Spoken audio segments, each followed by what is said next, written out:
You really need to check these out because it's one of my favorite ornamental grasses of all time. So let's talk about it.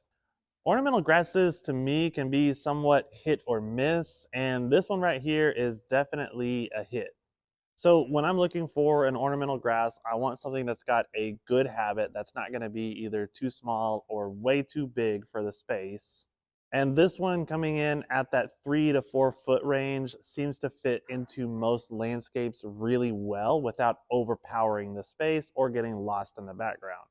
The other thing I want to see is a plant that's going to look good for a long time because a lot of ornamental grasses tend to look bad in the winter, they look bad in the spring, but this one comes up pretty fast in the spring and starts looking nice. It puts on these beautiful seed heads earlier in the fall, so you get to enjoy them for a longer time. And the seed heads will persist into winter for quite a long time, and they give you a lot of winter interest, which a lot of grasses won't do. The other thing that's cool about it is in the fall time when it's during that transition from green to the tan color, you're going to get some transitional colors with hues of red and orange, which gives it that little bit of extra interest.